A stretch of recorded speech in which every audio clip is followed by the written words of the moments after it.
ciertos factores que van a influir en lo que es el proceso de cicatrización, alterando o produciendo una menor reacción tanto inmunológica, inflamatoria o de agregación plaquetaria o de agregación de granulocitos epiteliales a nivel de la herida. Si recuerdan, estos granulocitos son los que forman la base o van rellenando desde adentro la cicatriz, la herida, ¿no? Para que las células endoteliales entren a este tejido y provean de vascularidad. ¿Sí? Toda célula necesita circulación, si no, no le llegan los nutrientes, si no, no le llega el oxígeno. Entonces, hay estos factores principales que van a afectar en este proceso de cicatrización. La edad, lo que les comentaba, no es lo mismo una persona joven que una persona de 90 años en cuanto al proceso de cicatrización. ¿Por qué? Porque acá la respuesta inmunológica va a ser menor a edades más altas, ¿no? Entonces la edad en extremos, ya sean niños o adultos mayores, va a tener sus consecuencias. La circulación sanguínea, hay comorbilidades que alteran la perfusión, es decir, que alteran la llegada de sangre al sitio de la herida quirúrgica. Esto por el endurecimiento de lo que son las arterias, ya sean arteriosclerosis o ateromas o aterosclerosis. Aterosclerosis, ¿saben qué es?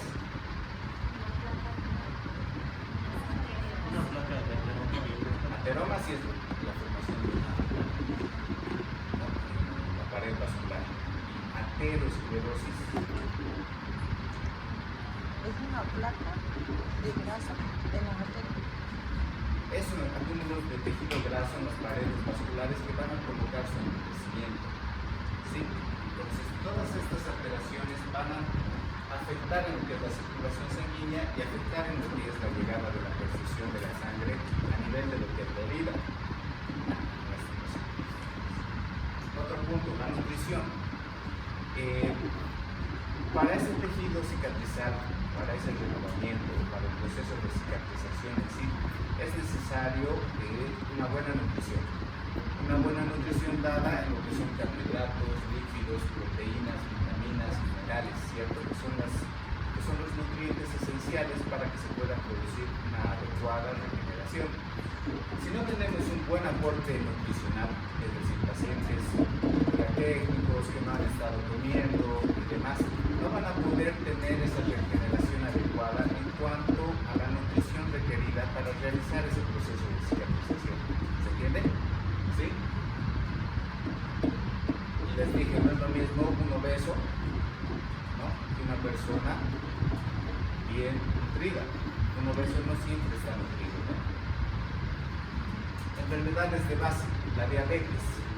La diabetes es una de las principales enfermedades estudiadas con respecto a alteraciones producidas durante la cirugía.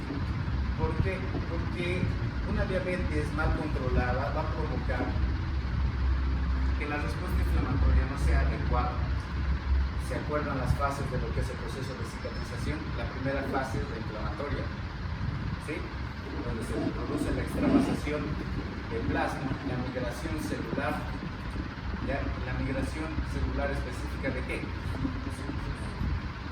Primero, ¿cuál es la célula que va a migrar a la herida?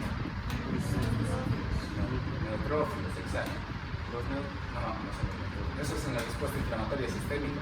En esta, ahí hay la confusión, ¿ves? Ahorita estamos hablando de cicatrización. En la respuesta inflamatoria sistémica sí son los neutrófilos. Pero en la cicatrización, ¿quiénes forman el tapón? Plaquetario. Las plaquetas, entonces, al migrar a este sitio, van a ayudar a lo que es la formación del tapón plaquetario, van a desencadenar lo que es la cascada de coagulación y van a producir la vasoconstricción. ¿Para qué? Para que esa herida que está sangrando deje de sangrar. Una herida con sangrado jamás va a cicatrizar. ¿Sí? Entonces, una vez que se produce esa reacción plaquetaria, esa coagulación, sí se puede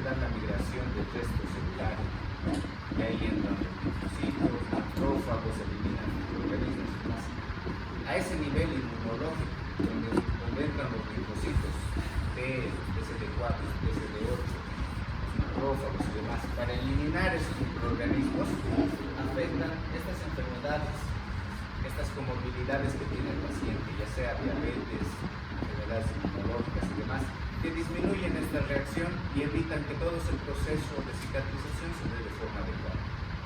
¿Sí? Medicamentos.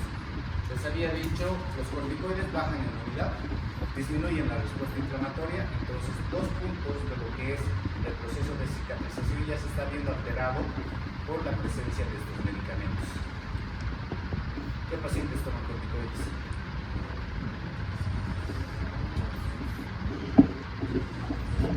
¿Leucemias? Exactamente, enfermedades autoinmunes. Entonces, esos pacientes van a tener alteración en el proceso de cicatrización. Cuando nosotros utilizamos estos antisépticos como la povidona iodada o oxigenada, igual podemos lesionar ese tejido de granulación, evitando que relleno, que forme más tejido de granulación, disminuya o se lise, ¿no? Es decir, se destruyan esas células. El yodo, que es el principio activo de la povidona, actúa por lo menos unas 6-8 horas después de haber colocado el antiséptico. Ese yodo positivo. Eso. ¿Dónde vive? Sí, pero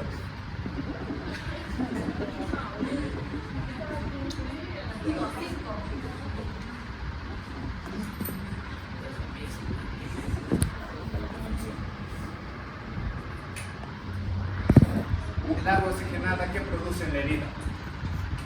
¿Cuál es el principio activo del agua oxigenada? Porque eso es técnica activa que ya utilizamos.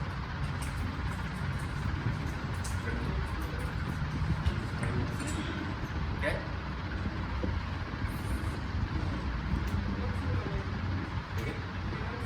El óxido de hidrógeno.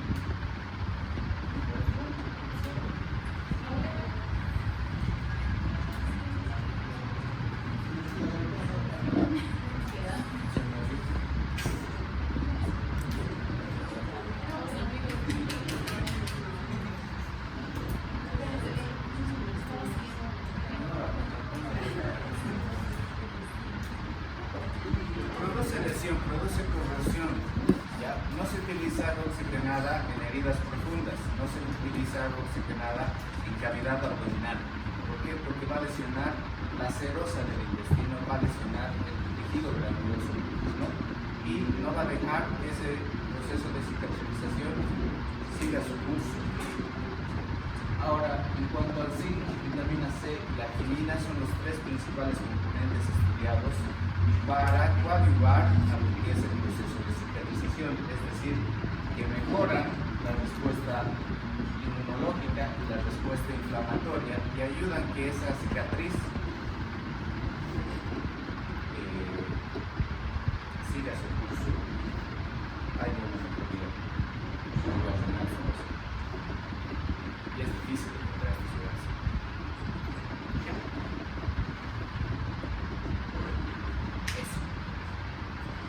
Entonces, ¿qué otros factores pueden influir en el proceso de cicatrización? La contaminación del herida. No va a existir una cicatrización en un tejido infectado. ¿Por qué? ¿Por qué creen que la infección no va a dejar cicatrizar? Esa pus, esos microorganismos, se encargan de ir eliminando las células sanas, ¿sí? Para convertirlas o para fagocitarlas, para utilizarlas como energía para que la infección aumente. Entonces, ese líquido purulento sí son producto de lesión celular más presencia de microorganismos. Esa lesión celular no va a dejar que los fibroblastos se reproduzcan, que colonicen, que aumenten, que progrese la granulación. De esa forma va a evitar que ese tejido infectado llegue a cicatrizar. Lo que el organismo va a hacer es tratar de cicatrizar de forma periférica a la lesión, pero nunca va a terminar de cicatrizar mientras permanezca la infección, porque los organismos lesionan esas células. ¿Sí? ¿Se entiende? ¿Qué tal esta otra de acá? Si se dan cuenta, hay una herida central que ya está granulada, que está con buen tejido de evacuación, pero periféricamente pueden observar que está húmeda. La humedad tampoco deja cicatrizar de forma adecuada. Entonces, exceso de exudado tampoco. ¿Y eso a qué va relacionado? Cuando ustedes vayan a curar una herida y la cierran completamente, es decir, la permeabilizan con tanto tela, micropor, lo que ustedes quieran, van a mantener húmeda esa herida y eso no es favorable. Entonces, cuando ustedes hagan la curación, pondrán dos puntos de fijación y dos puntos estarán limpios, tal de que la humedad no se retenga en un punto y evitar el aumento del exudado de ese tejido. Así, los fibroblastos van a cumplir su función. Eso va relacionado entonces con la temperatura. El frío que produce en la piel, que produce en el organismo, vasoconstricción, ¿no? Esa vasoconstricción limita la perfusión sanguínea, es decir, que no llega sangre de forma adecuada a la herida quirúrgica y tampoco va a cicatrizar bien. Por el otro lado, el calor, mayor humedad. Entonces tampoco va a dejar que la herida cicatrice, va a haber aumento de sudado en ambiente húmedo y no va a dejar cicatrizar. ¿Se ve esta herida de acá? ¿Han visto alguna vez? Ya llegó a ser. Ya no la verán. Esta de acá. Escala de. Exacto, de compresión o de decúbito, ¿no? Puntos óseos en contacto con piel. Entonces, punto óseo en contacto con piel va adelgazando el tejido, va adelgazando la piel y va produciendo pequeñas lesiones. Esta ya es una necrosis central de la herida. ¿Se ve? Sí, ¿no ve? Toda la parte negra. Si nosotros no retiramos este tejido necrosado, no le vamos a dar espacio a nuestro cuerpo para que lo vuelva a rellenar con fibroblastos y se llegue a dar la epitelización. ¿Qué fase era la epitelización? La tercera. Exacto. El tratamiento de esta herida entonces será retirar toda esta necrosis, ¿no? Y dejar que de nuevo cicatrice de adentro hacia afuera. ¿Qué tipo de cicatrización es esa? ¿Primaria, secundaria, terciaria? Secundaria, exactamente. Secundaria, ¿por qué? Porque no vamos a afrontar los bordes de la herida y vamos a dejar la herida expuesta al ambiente para que vaya cerrando de adentro hacia afuera.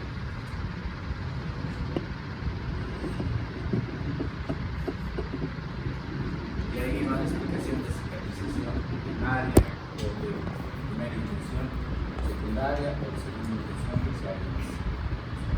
Cuando se produce, nosotros realizamos la lesión, la incisión, por decir, quirúrgica, ¿no? Una vez terminada la cirugía, procedemos a suturar. Suturar significa afrontar los bordes de la herida, no sobrecargarlos, no imaginarlos, no revertirlos, afrontar. Ahí va la importancia de una buena sutura. Si nosotros afrontamos de forma adecuada esos bordes, si llegan a afrontarse bien, el proceso de cicatrización va a ser más fluido, va a ser más rápido y va a ser mejor, ¿no? Esta entonces vendría a ser una cicatrización de primera intención. Se ha hecho la herida, ya sea que nosotros la hagamos o se haya producido la herida en el paciente, y la suturamos. ¿Se entiende? ¿Sí?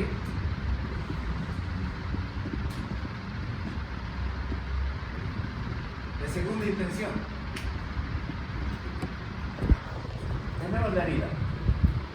Puede ser que nosotros la hayamos hecho o puede ser que el paciente se haya producido la lesión, ¿no? Ya sea contuso, cortante, punzante, todas las que se han dado anteriormente. Entonces, tenemos un sitio de la herida que necesita volver a rellenarse, que ese tejido granular vuelva a rellenar esa herida.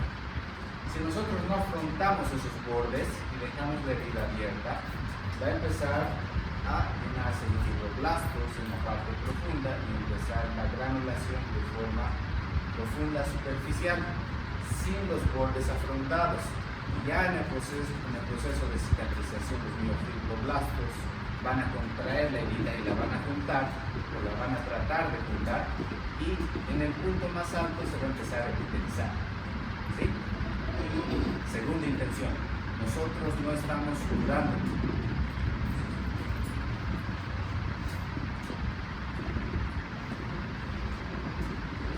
¿Han visto alguna vez este tipo de cicatrización?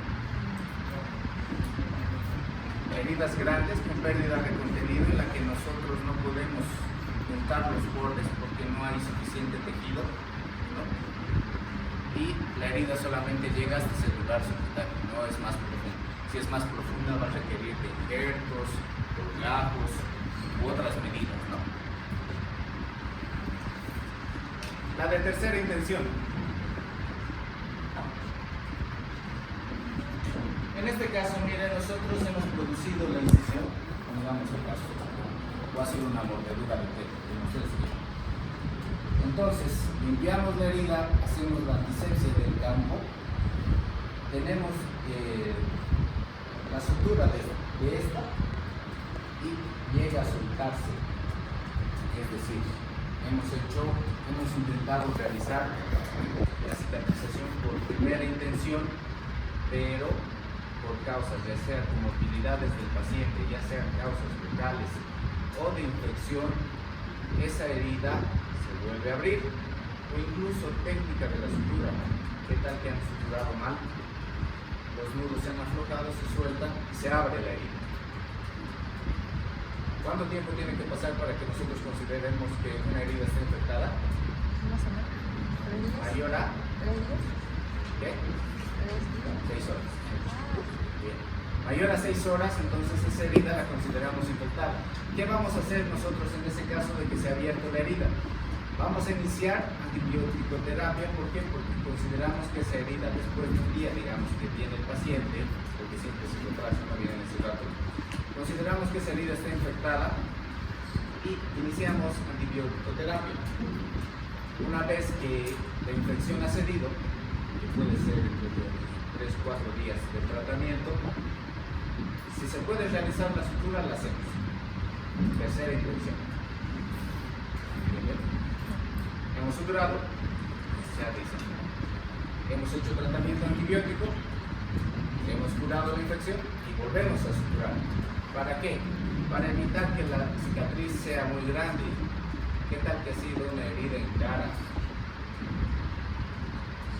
Entonces tenemos que cuidar también la parte estética después de ver la parte funcional, después de ver la parte orgánica, la vida primero, ¿no?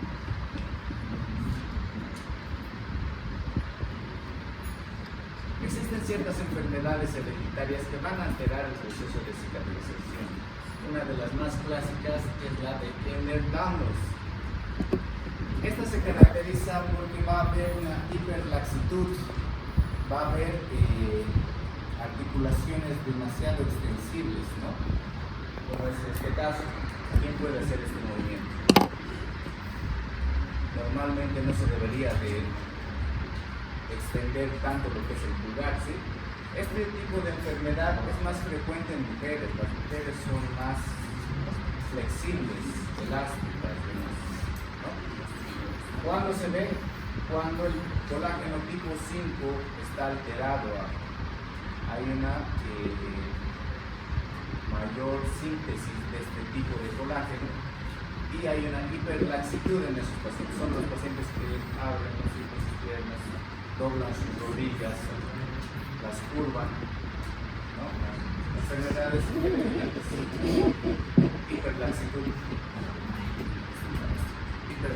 de la piel, se estila aquí como la imagen, ¿no?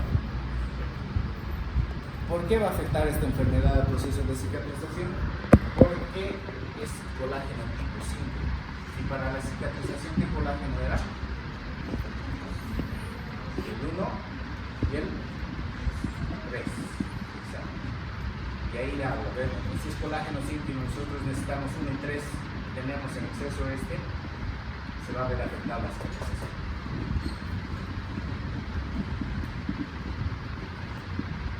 Osteogénesis imperfecta.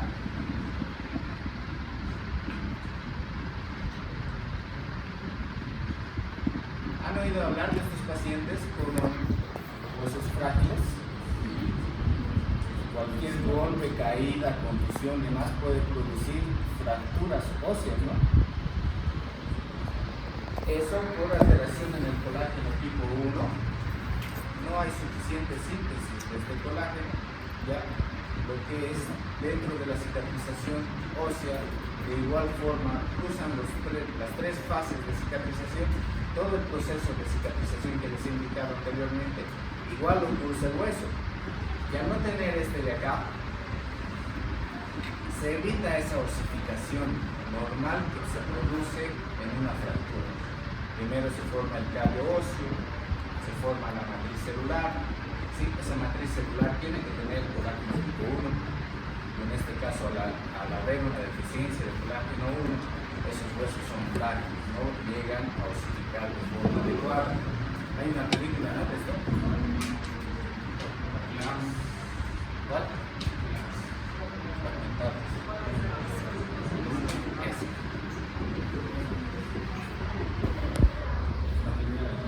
Dime, pero tienen que cuidarse demasiado.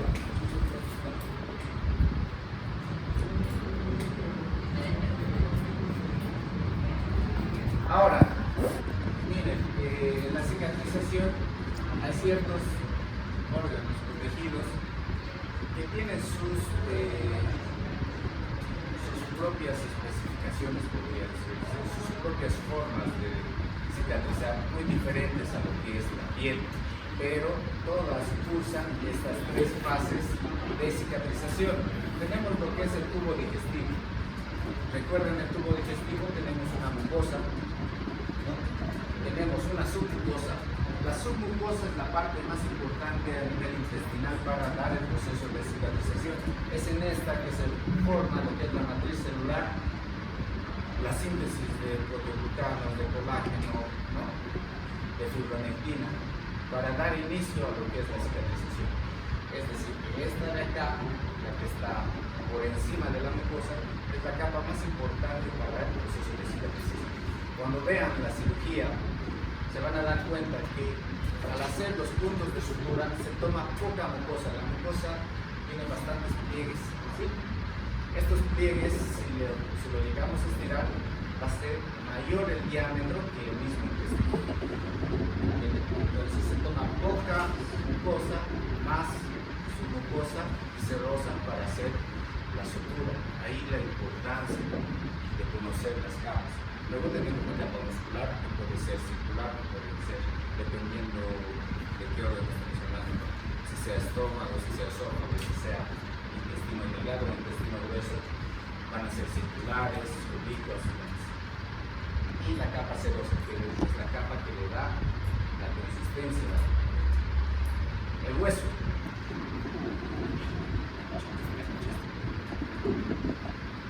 Cuando se da una fractura, lo primero que se forma es un hematoma. Estos hematomas, si son muy grandes, no ayudan al proceso de cicatrización. Si son contenidos, si son pequeños, es a través de estos que se va a dar la migración celular, la migración de lo que es la matriz celular para la síntesis de todos los componentes de lo que es la cicatrización. Es decir, sobre este hematoma se va a empezar a producir la síntesis de la matriz celular, la migración de osteoblastos en este caso. Estos osteoblastos van a empezar a formar, similar al tejido de granulación, a nivel óseo. Migración de células endoteliales van a formar los neovasos. Entonces la permeabilidad o la perfusión sanguínea a nivel óseo ya se va a ver óptima.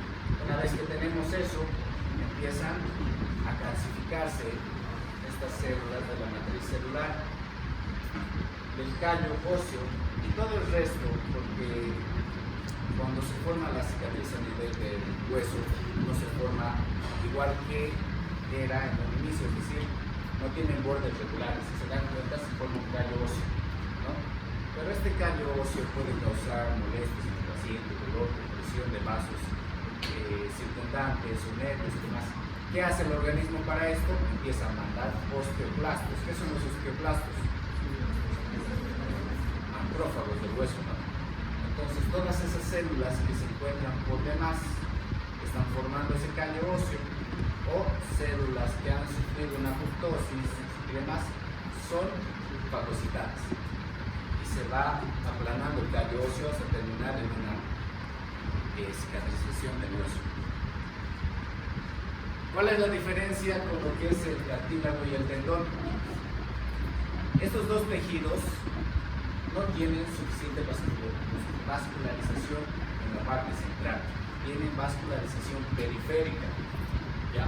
Es decir, los vasos no llegan a cubrir todo el tejido del tendón y del cartílago, por lo que para que este cartílago se nutra tiene que haber un aumento en la permeabilidad y pasar a través de esta todo lo que son los nutrientes, el oxígeno y demás, para que este tejido sea funcional. ¿Entiendes? Y cuando hay lesión aquí, el tiempo de curación es mayor, la curación es más lenta.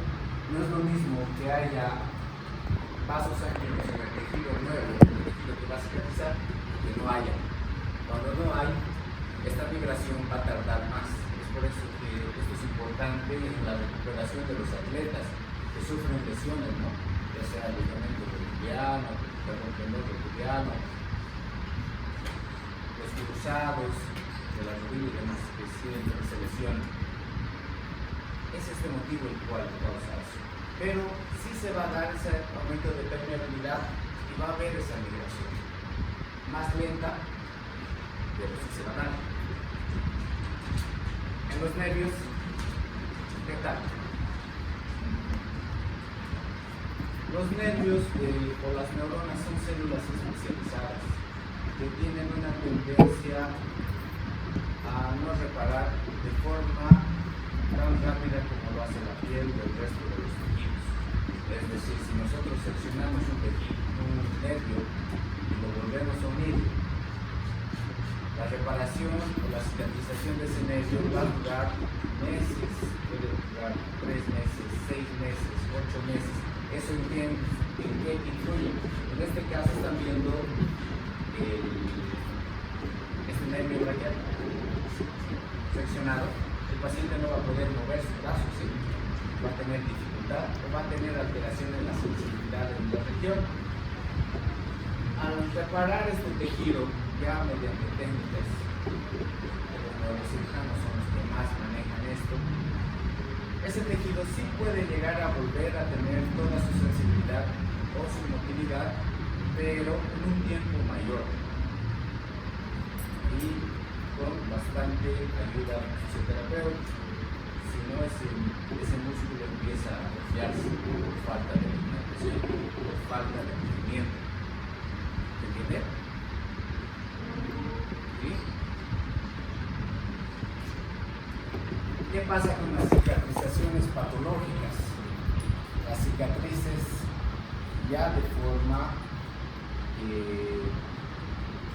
patológica, podría decirse, ya como enfermedad, el principal referente es el keloide. Miren, la incisión de Kocher se hace alrededor de 15 centímetros, 10 a 15 centímetros. Pero esta de acá ha crecido más allá, ya pasado en este tejido.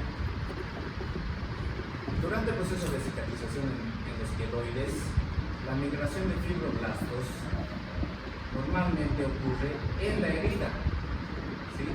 Solamente en la delimitación de la herida. Pero en esta enfermedad que es el keloide, estos fibroblastos atacan incluso tejido sano, van más allá del borde de la herida, ¿ya? Aumentando ya sea en longitud, en diámetro, en ancho, dependiendo el tipo de herida que tenga, puede llegar a crecer. Ha habido casos en los que por la vacuna han tenido queloides enormes. Y he tenido un paciente que parecía que tenía la forma de un pie en su rodilla, en su brazo.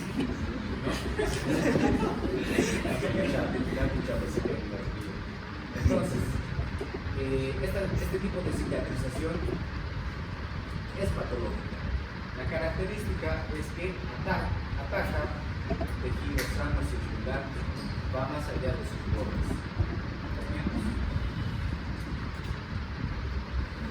Y la cicatriz hipertrófica. La cicatriz hipertrófica, miren, tiene un tamaño, la herida quirúrgica que se ha realizado, y es ahí donde va a crecer. Puede crecer en grosor, en espesor, pero nunca va a crecer más allá de lo que es la herida.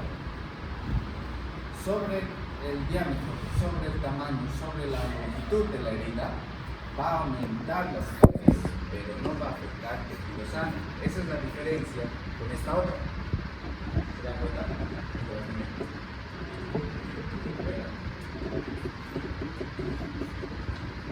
La hipertrófica, ven acá, está aumentada, pero sobre la herida. Y esta otra, ¿qué me entrega?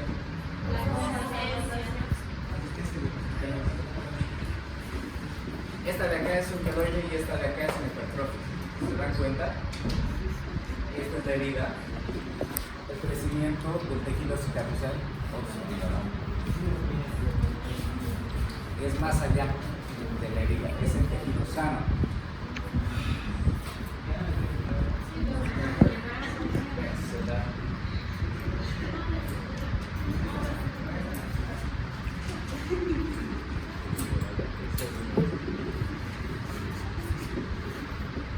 Bueno, tenemos también cicatrices retráctiles.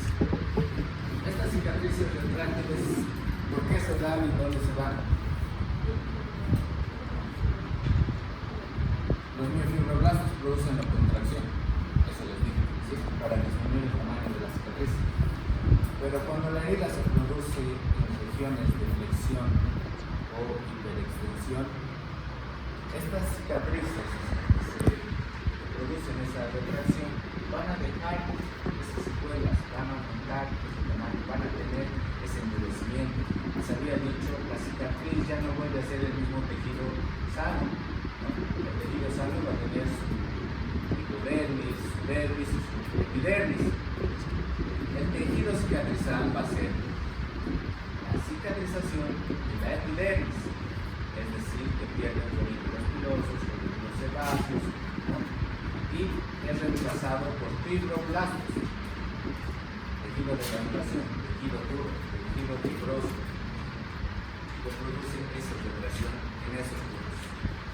Estos pacientes normalmente requieren cirugía plástica para liberar esa retracción y que la motilidad no se vea afectada. Eso es un granuloma. En el proceso de cicatrización les he dicho fase inflamatoria, fase de proliferación. Fase de proliferación es la migración de los fibroblastos. ¿Y qué tal si no se da la fase de epitelización? Ese granuloma no tiene epitelio encima, ¿sí? No es lo mismo que este tejido de acá. Es un tejido rojo, es un tejido fibrosado que no se va a epitelizar. Entonces, en ese caso necesitamos retirar nuevamente ese tejido que no está epitelizando para que se vuelva a dar un proceso de cicatrización normal, para que llegue a epitelizarse, ¿no? Si no, nunca lo vamos a tener epitelizado y nos va a dar exudado y que no sale.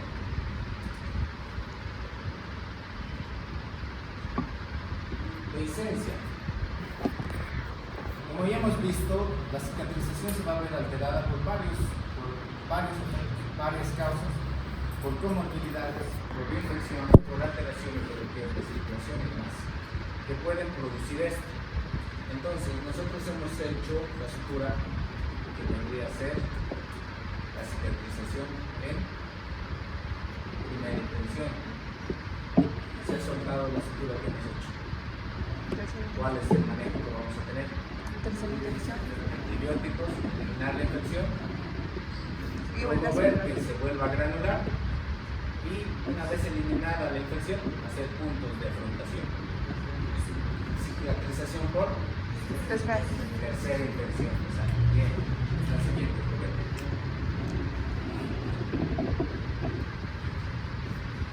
¿Qué tal que si hemos hecho bien la sutura, hemos tenido todos los cuidados para realizarla, hemos utilizado los mejores hilos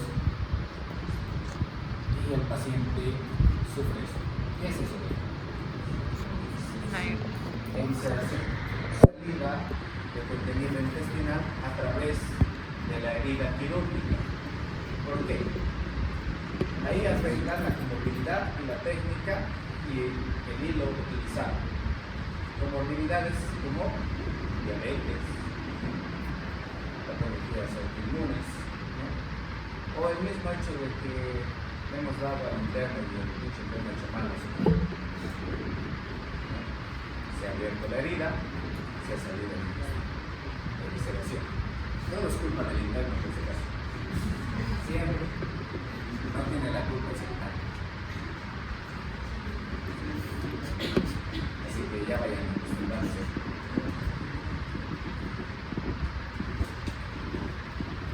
Tratamiento de las heridas. ¿Qué tipos de heridas hay según el grado de contaminación? Limpias. Limpia, contaminada. Contaminada. Bien. ¿Cuál es la limpia contaminada?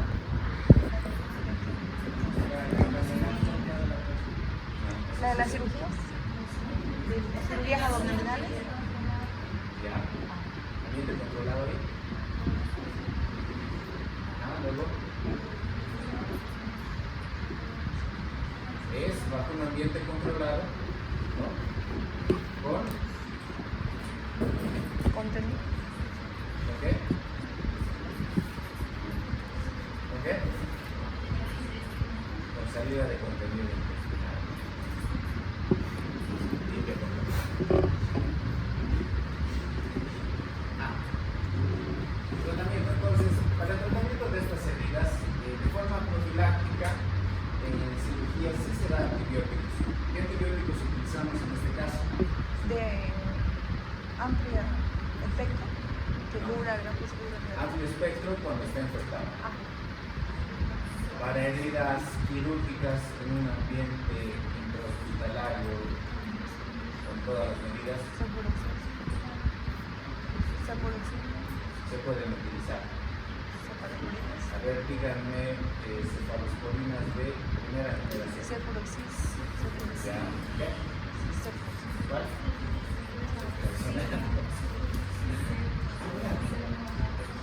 ¿Verdad? Está cerrado. ¿Sí?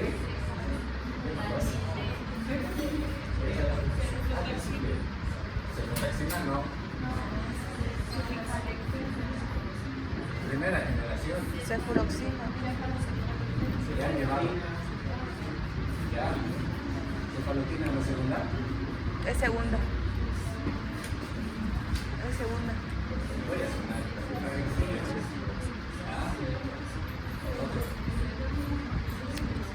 Cefuroxima, primera generación. Ya por decir, ya le has puesto cefasolina, digamos. Cefasolina es el antibiótico de elección para hacer tratamiento profiláctico. Y se tiene que darle algo para vía oral que le mando. Tercera generación. Después la tercera que vas a aplicar. Cefuroxima. Cefuroxima. Cefotaxima se conoce Cefuroxima. y es tercera generación. Peor todavía. Pan comisión. Veneno, o sea, si la insulina no matas al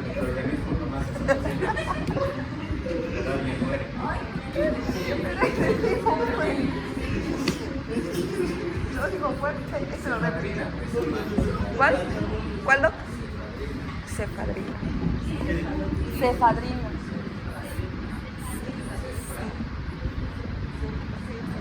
Tenemos apósitos para cubrir las heridas.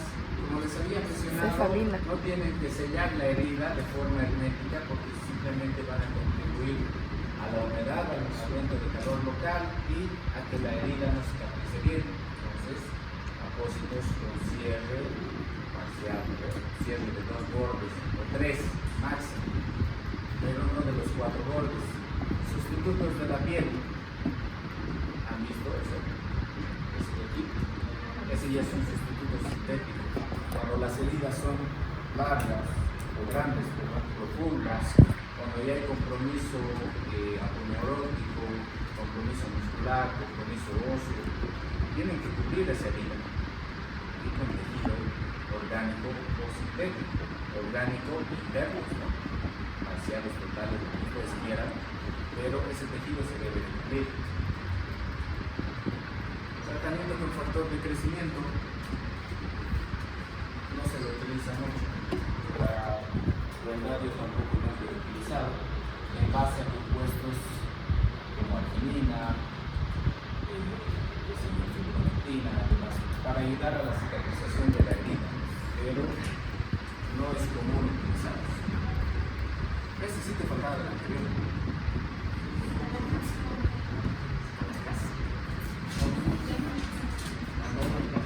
Ahora recién empieza lo bueno. No. ¿Qué? ¿Cambiar?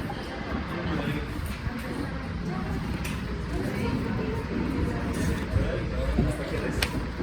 8.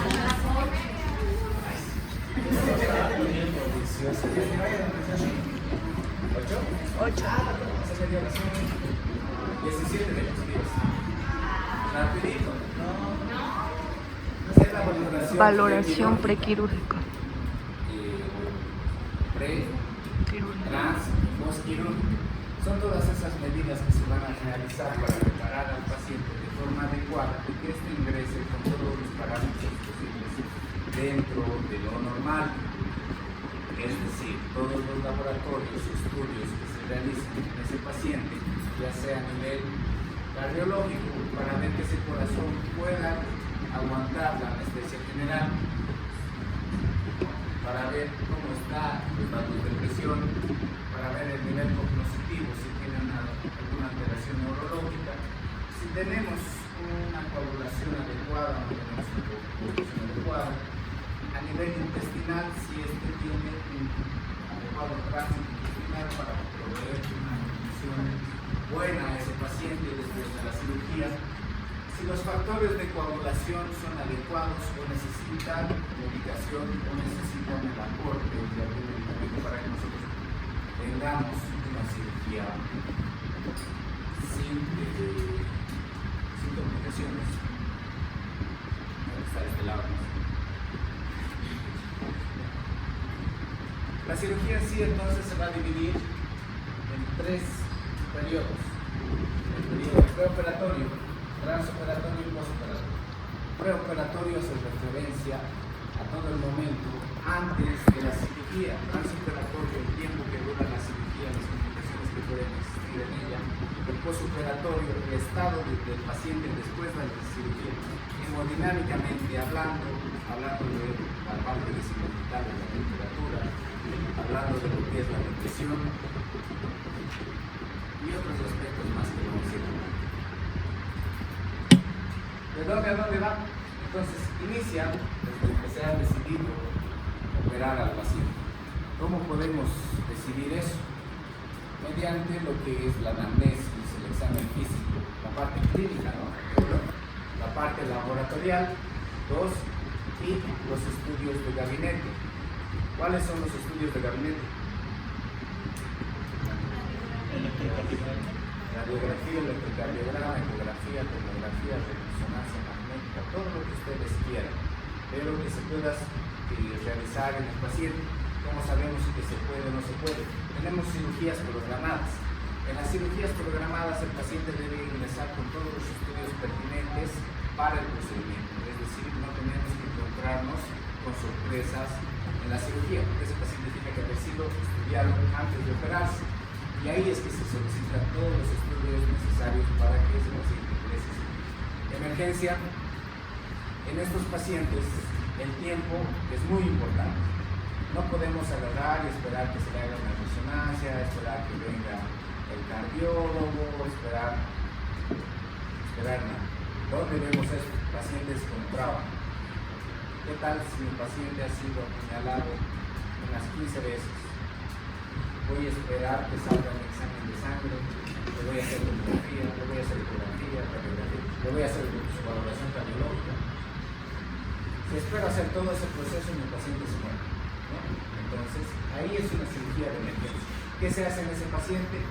Se prepara el área quirúrgica, se prepara al paciente, se toma muestra de sangre y mientras está en proceso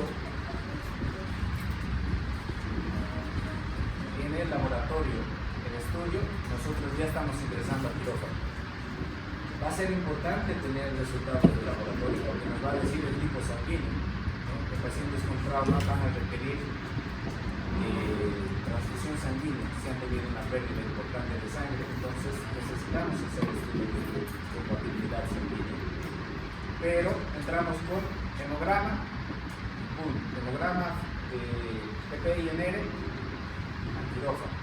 Ya después en quirófano igual se le puede tomar muestra para hacer lo que es una gasometría, para completar los estudios y demás, pero solamente lo necesario se le va a solicitar para ingresar a quirófano, es decir, van a faltar estudios para las cirugías de emergencia, que después se pueden completar.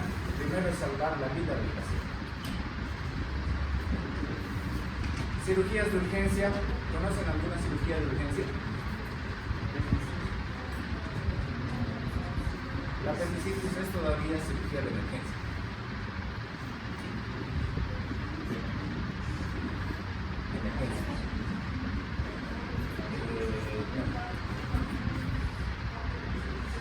La clásica. Sí. La policistitis aguda es una cirugía de urgencia, es decir, es necesario operarlo, pero no es necesario ingresar aquí a y pedirle solamente su hemograma o su TP y ingresar.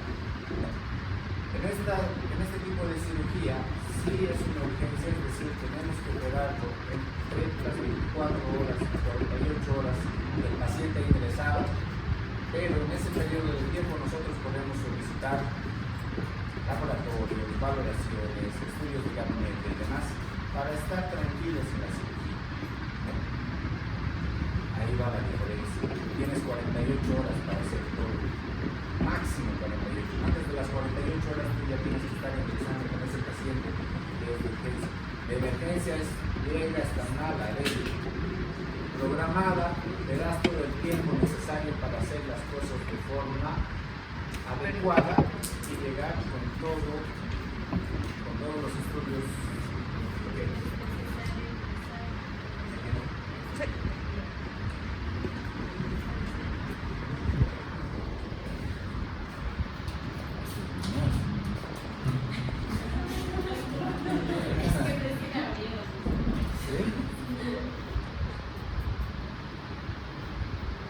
¿Cómo se hace el diagnóstico de una patología quirúrgica? 60% nos da la anamnesis, 60-80% nos da la anamnesis, y un 20-40% nos da el examen físico. Y sí existen patologías que van a requerir estudios complementarios, estudios de gabinete, estudios laboratoriales, ¿ya? Pero la anamnesis es la que nos va a indicar cuál es la patología. Entonces, mediante esos tres aspectos nosotros vamos a realizar el diagnóstico y vamos a iniciar lo que es la evaluación preoperatoria. La evaluación preoperatoria va a consistir en ver el estado general del paciente y realizar los estudios pertinentes para la cirugía, es decir, hemograma, TP, VIH y demás, ¿no? Tenemos que cuidar al paciente, pero también tenemos que cuidarnos a nosotros. Ingresar a una cirugía sin saber si el paciente es VIH positivo, sin saber si tiene hepatitis C o no tiene, u otras enfermedades, es correr un riesgo que nosotros podemos hacer. ¿Quién es? ¿Allá? El intruso.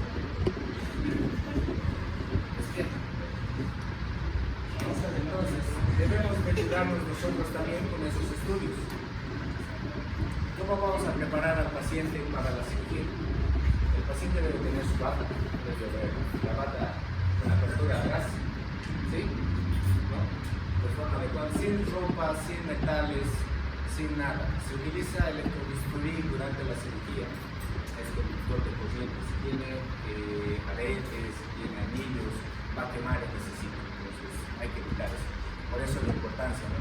Si tiene prótesis dentales removibles, se les retira. ¿Por qué? Durante la anestesia o la colocación del tubo endotraqueal puede haber migración de estas prótesis y obstruir la vía aérea y se te muere. Tiene que ingresar con una solución intravenosa, siempre. Si a su paciente no le hace colocar solución intravenosa, ustedes siendo están encargados de él, como van a llevar y se van a hacer tratar duro. Y ahí va la importancia de los líquidos y electrolitos.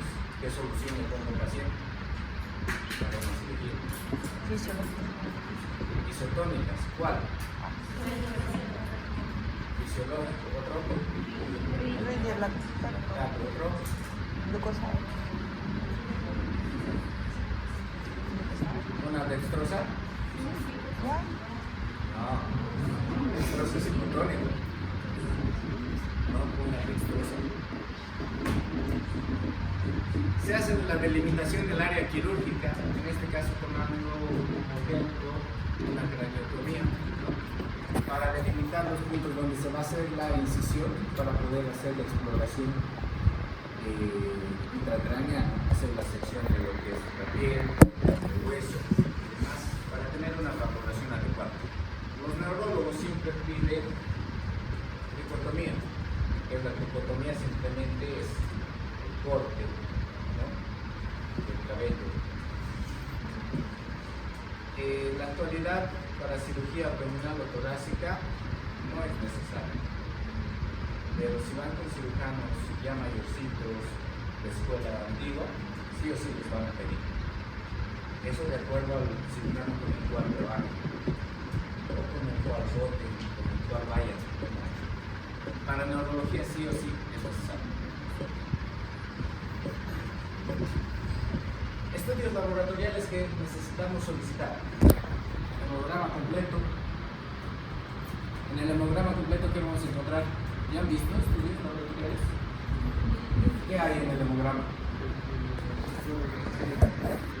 Serie roja, serie blanca. ¿Qué tenemos en la serie blanca? Leucocitos. ¿Qué más? Eritrocitos. ¿Qué ves?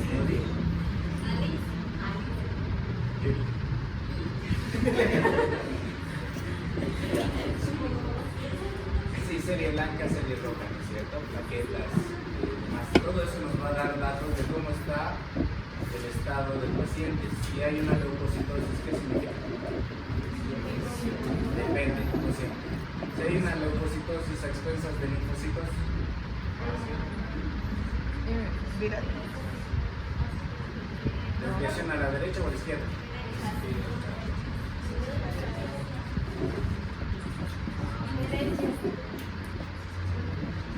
Si hay neutrófilos,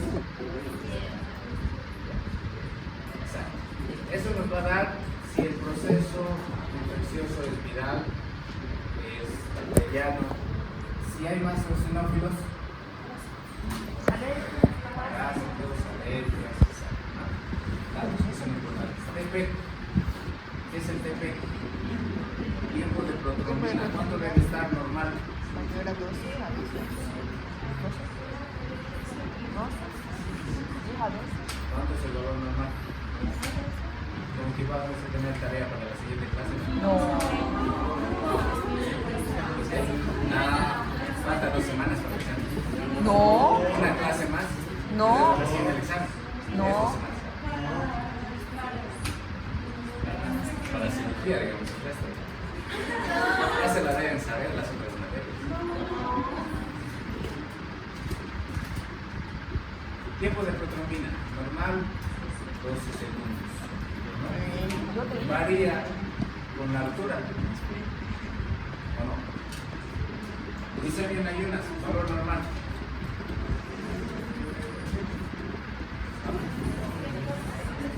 ¿Cuánto?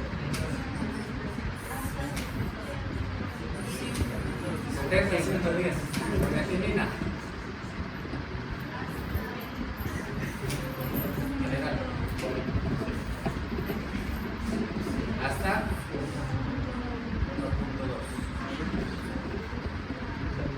¿Qué es la GOT? ¿Qué?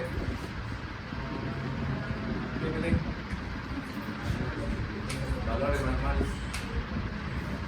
Me van a hacer laboratorios prequirúrgicos para la siguiente. Transaminasas, bilirrubinas.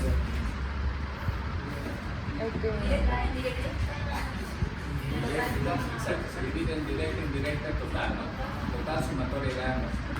¿Cuál es mayor, la indirecta o la directa? De forma normal. Triglicéridos, colesterol, ya para ver los lípidos que hay en sangre. Y siempre, de los siempre, hay que recordar la prueba de VIH. ¿Sí? En todos los pacientes, si no han pedido, su paciente entra a ciegas y alguien sufre una lesión, una cortadura, fuera.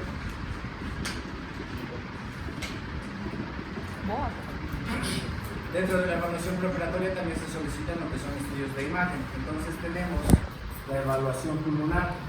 La placa de rayos X de tórax normalmente se va a pedir en TA y lateral para tener una evaluación adecuada, ¿no? No es lo mismo ver esto en este ángulo que verlo en este ángulo, tiene distinta forma. ¿Sí? Lo mismo sucede a nivel torácico, es una imagen 2D, solamente ves la parte de adelante. Si lo pones en forma lateral, vas a ver otras características. Ahí la explicación de A, lateral. ¿Ya? ¿Qué ven en esta imagen? Ya pasó imagen. Sí, ya pasaron imagen. Exacto. ¿A qué se debe? ¿O qué podría ser la causa? Derrame pleural, sangre,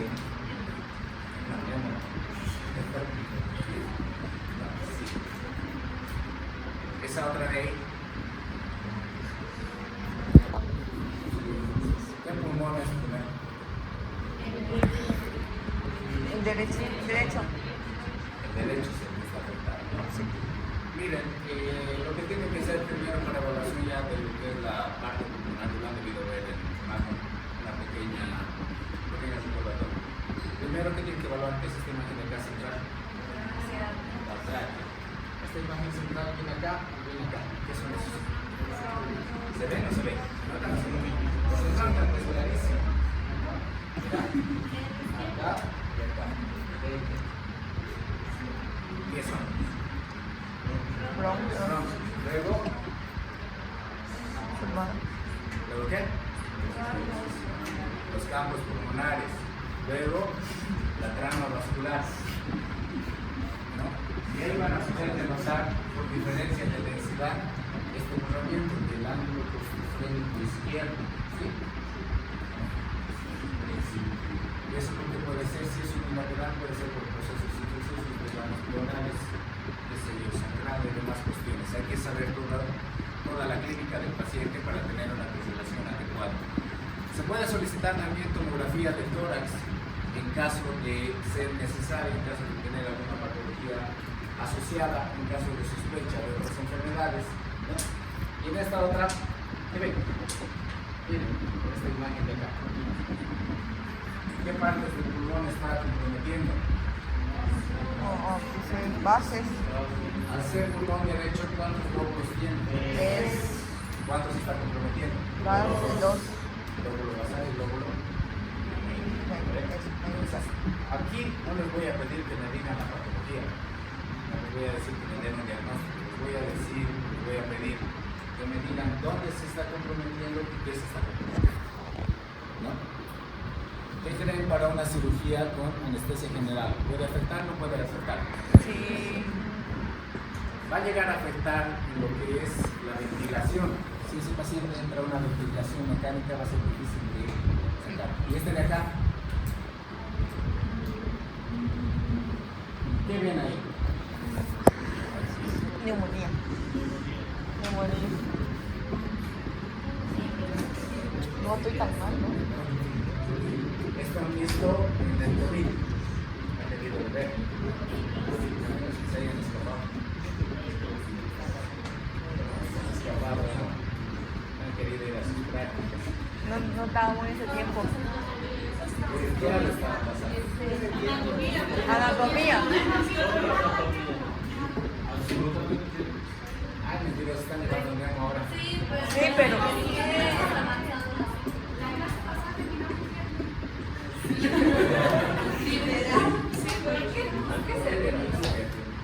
¿Qué?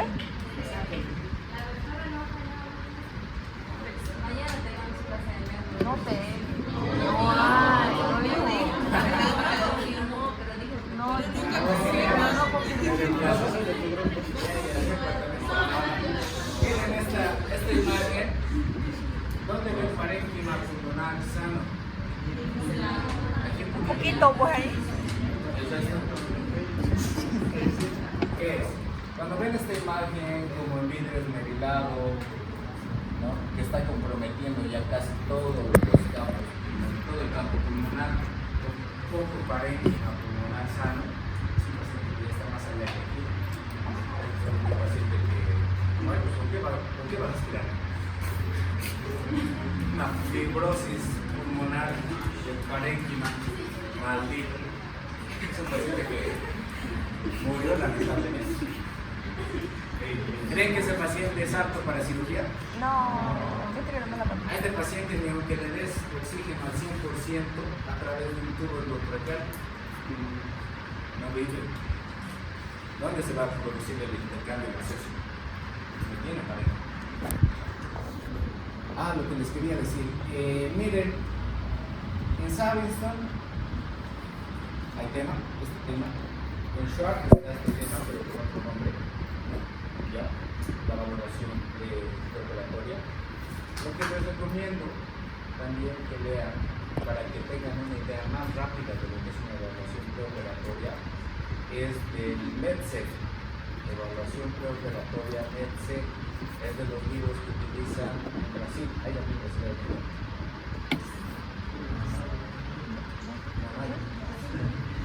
no. El problema del MedSec es que está en portugués, ¿sabes?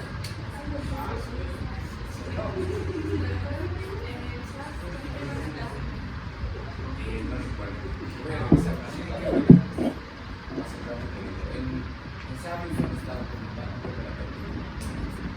van a haber ciertos factores que van a condicionar, van a limitar lo que es el estado general del paciente durante la cirugía. Y hay que tenerlos en cuenta para no tener complicaciones. O si en el caso de que no se pueda evitar la anestesia general, estos pacientes tengan la tendencia a pasar a salas de terapia intensiva, de mayor cuidado, ¿no? Aquí vamos a ver qué, infecciones respiratorias. El paciente esté con neumonía y es un mal dato para la cirugía, porque va a causar limitaciones en lo que es la insuflación del parénquima pulmonar. Uno, el proceso inflamatorio ya está dado por lo que es la infección a nivel del parénquima pulmonar, va a traer esas complicaciones en lo que es el intercambio gaseoso normal y adecuado del paciente después de la cirugía. Edad mayor a 60 años. ¿Por qué mayor de 60 años? Estos pacientes tienen la tendencia de ya haber cursado con otras enfermedades durante su niñez, durante su adolescencia, durante su etapa adulta, que pueden condicionar lesiones a nivel del parénquima pulmonar y evitar que ésta tenga una expansión adecuada, no solamente pulmonar, sino también en la mecánica ventilatoria, es decir, que la expansibilidad torácica no sea la misma que en una persona joven. ¿Sí? ¿Por qué? Por enfermedades degenerativas, óseas, articulares y demás que pueden tener. EPOC. ¿Qué es el EPOC? ¿Cuáles son son sus dos principales, sus dos principales sus dos principales enfermedades del estómago. Fibros. Ya. Más que la bronquitis crónica, igual. El asma. Después de lo que ha pasado el COVID, ¿cuál es la otra enfermedad? ¿Qué? Tengo el COVID. Bien. En esta clasificación ASA vamos a hablar más un rato. Es una clasificación que utilizan los anestesiólogos para determinar las comorbilidades y las limitaciones que tiene el paciente según las enfermedades que tenga durante la cirugía y las posibilidades de riesgo. Ya pues.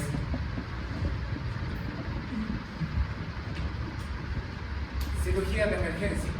Las cirugías de emergencia, como les había mencionado, cuando realmente es una emergencia, el paciente tiene que ingresar al quirófano. Venga marcapaso, venga, qué sé yo, una cardiopatía, una ACV, lo que tenga.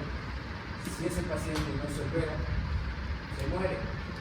Entonces, con los estudios básicos que se tenga, se tiene que ingresar.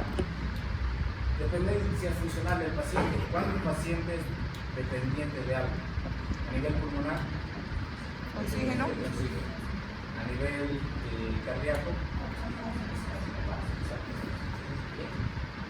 albúmina sérica. ¿A qué está relacionado la albúmina? A la nutrición. La albúmina es una proteína, ¿no? Si tenemos valores bajos de albúmina, valores bajos de proteína, va a alterar, en nuestro caso, en la cirugía abdominal, en cirugía intestinal, va a provocar que esa anastomosis o esa lesión que nosotros reparemos no sane de forma adecuada, es decir, que haya que hacer una reposición de albúmina. Pérdida de peso mayor al 10% en los últimos 6 meses. ¿Qué nos da datos eso? De que ese paciente no se está nutriendo bien de forma adecuada 6 meses atrás, o que existe una patología que está afectando esta pérdida, que está afectando la nutrición. ¿Qué era esto? Presión de dióxido de carbono. ¿Cuánto es el valor normal?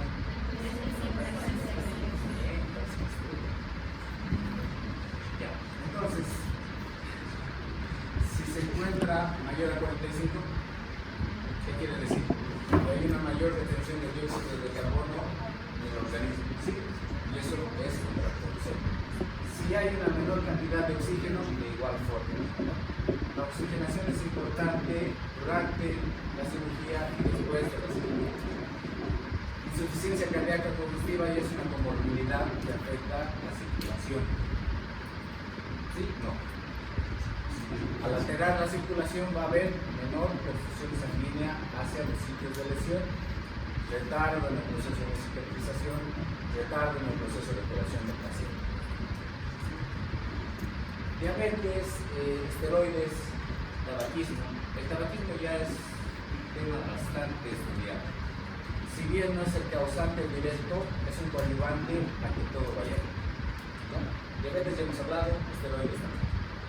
Disminución del sensorio, ¿qué quiere decir esto? Pacientes que tengan demencia, pacientes adultos mayores con demencia senil o algún trastorno psiquiátrico que haga que se retiren las ondas, los catéteres, vías, que produzcan mayor lesión a nivel de la herida.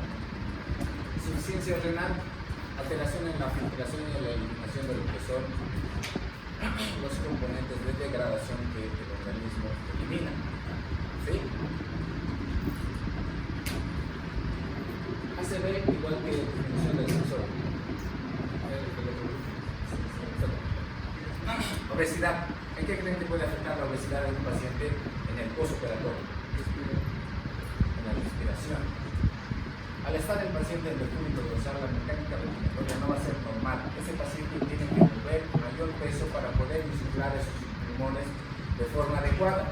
Si nosotros no le hacemos hacer una fisioterapia respiratoria, no le colocamos un enfoque, que es a 45 grados en la espalda, ese paciente va a tener alteración en la ventilación, disminución de lo que es el oxígeno, los valores de oxígeno, y por lo tanto disminución de perfusión obligada de oxígeno hacia los tejidos dañados.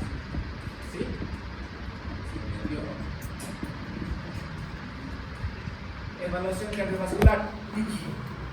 Aquí, ¿qué debemos solicitar y cuándo debemos solicitar? ¿Cuándo se pide rayos X y electrocardiograma en un paciente? Mayor de edad. ¿Arriba de los 21 años? 18. Mayor de 40 años. ¿En qué? ¿Varón, mujer? Se toma como parámetro los 45 años.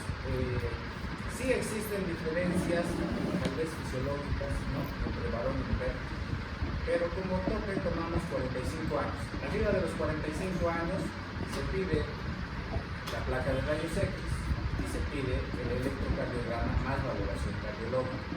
Siempre, tenga o no tenga comorbilidades, pero si mi paciente tiene menor a 45 años y tiene alguna patología cardíaca, igual tengo que solicitar el electrocardiograma más la valoración cardiológica y, de ser necesario, recién pedimos lo que es el electrocardiograma.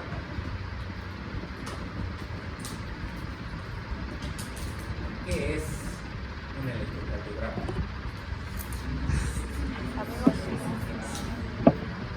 Estudio de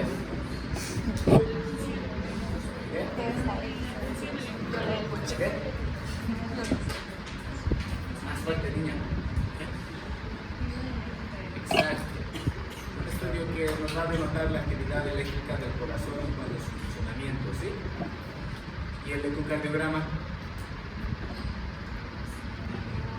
Es para ver la juventud. una ecografía del corazón.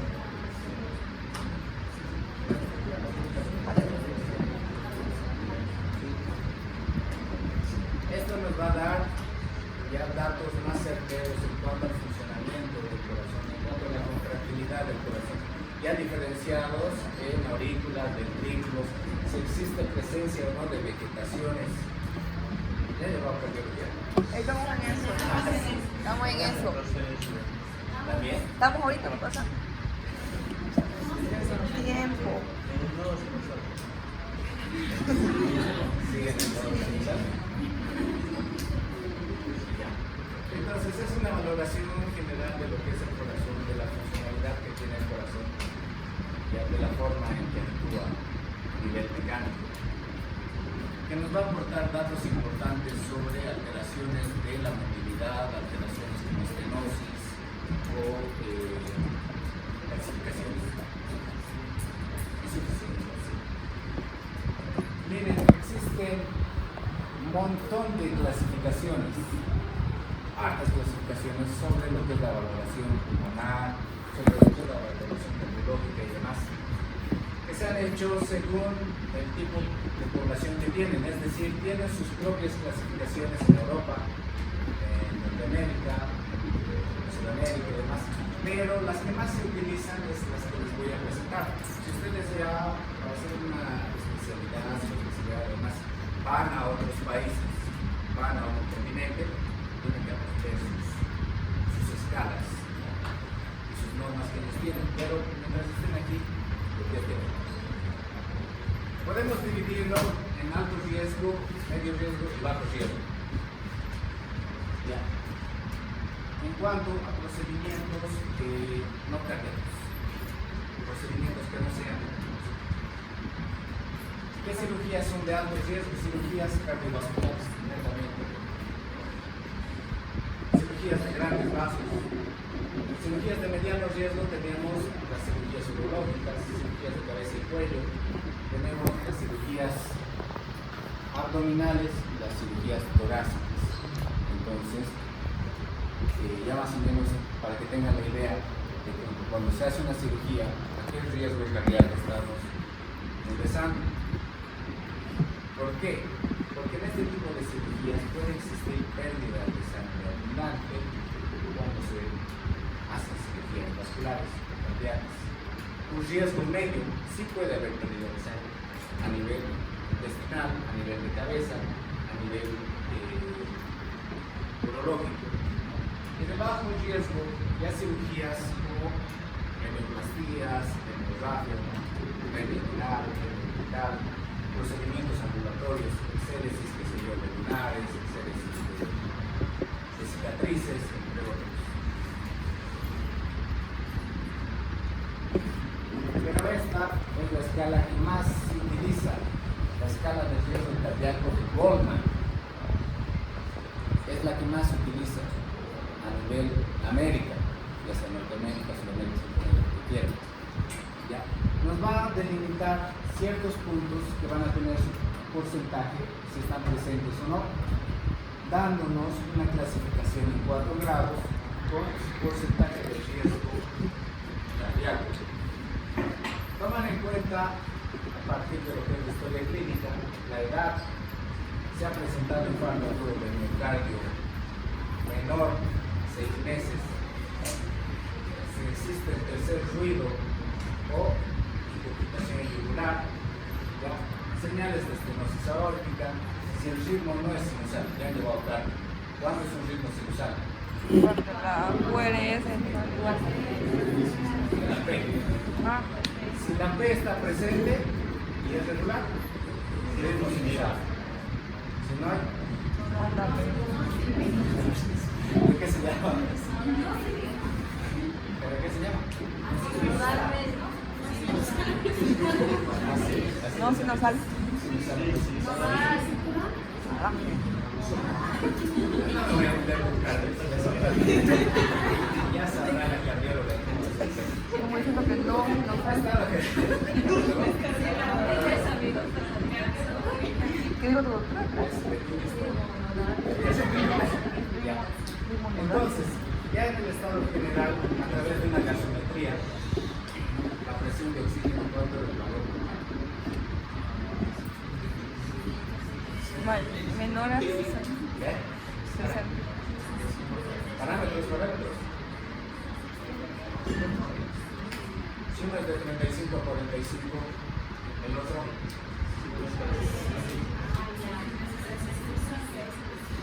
razonamiento básico. ¿Qué? Ya, entonces, valor de lo que es la presión de oxígeno. Potasio, ¿cuánto es el valor normal del potasio? Menor a 3. Mayor a 20. ¿Qué? 5.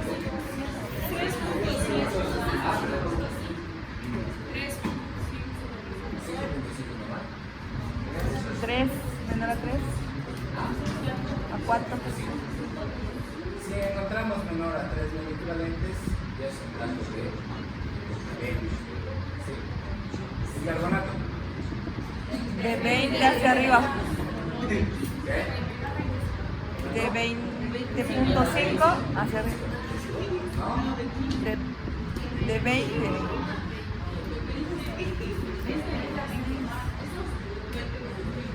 ¿Qué están repasando? Las transaminasas que me van a traer. No. En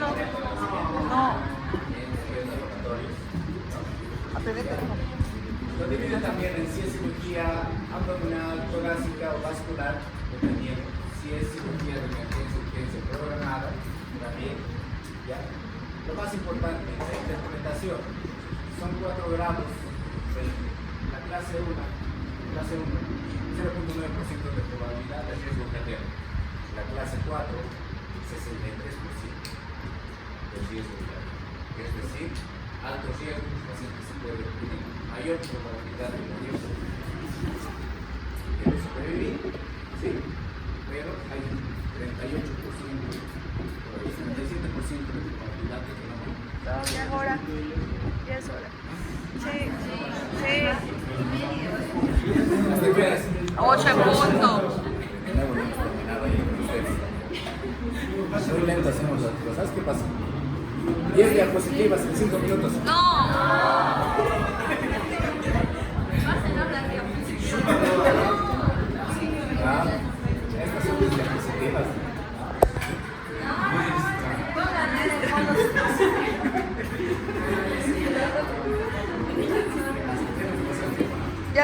Ya pasó. La siguiente clase vamos a llegar 10 minutos antes ya. No.